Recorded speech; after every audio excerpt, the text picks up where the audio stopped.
Final speaker today, we have Kari Lake, please. Thank you. Good to see you all. Thank you, Chairman Culloden, for putting on this really important event today so we could hear a little bit more of what we all suspected, which is that big tech does not have the interests of the American people at heart. As a matter of fact, they're trying to destroy America through censorship. And I think it was absolutely alarming, and I don't even know if he's still in the room, what Dr. Epstein reported, how Google's censorship and manipulation of search results manipulate the outcome of elections. Google has a much bigger ability to decide who is running our country, running our states, running our cities than we the people do.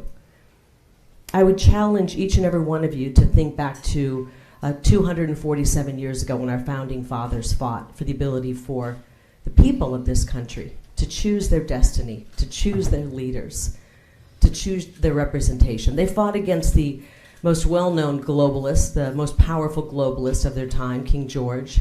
And now we find ourselves in a situation where we are on a fast track toward globalism and, frankly, Marxism. And you have the ability to do something to change that.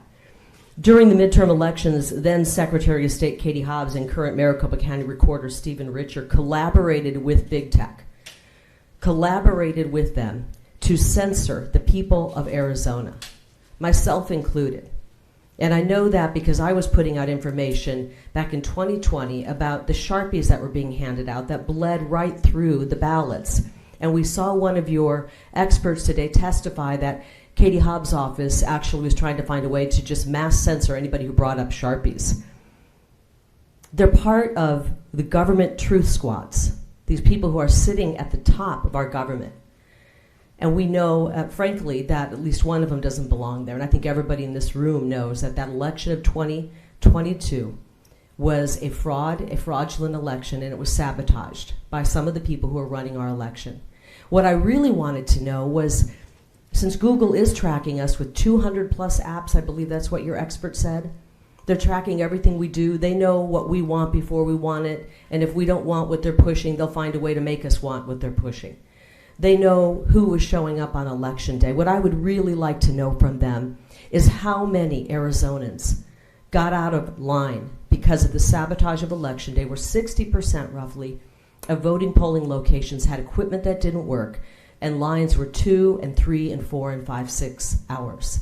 How many Arizonans just walked out of line because they had children to pick up, perhaps at school, or a Little League practice to make, or they had to get home and make dinner for their families? They have that data. It's out there. A lot of people were not able to vote because of the way our elections were run.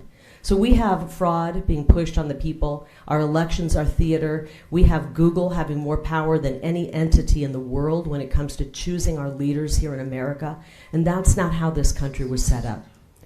Look, I would accept the results in a fair and square election any day. And if the tables were turned and I found out that elections were being run this way and the Republicans were winning them this way, if I found out that Google was giving an assist like this where 6 million votes were going to the Republicans over the Democrats, I would be the first one standing here saying, damn it, we got to stop this.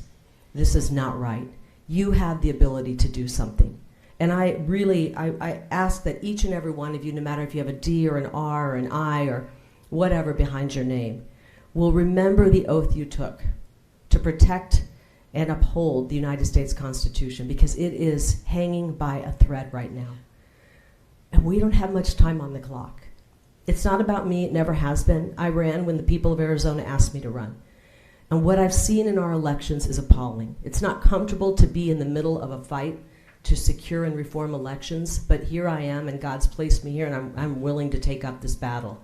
But I ask that you join me and you join the people of Arizona who have no faith in their elections, because our elections are merely theater to make us think we're choosing our elected officials, when in fact we're not.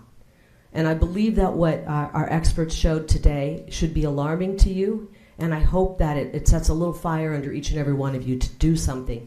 Take every power you have to do something to thwart big tech from being able to influence our elections, and for goodness sakes, being able to influence the minds of our children. What they're doing to our children to indoctrinate them almost makes what's happening at our schools look like child's play. So I thank you so much for pulling this together today, and I ask that you use the power that you have to do something to help save this republic. Thank you very much.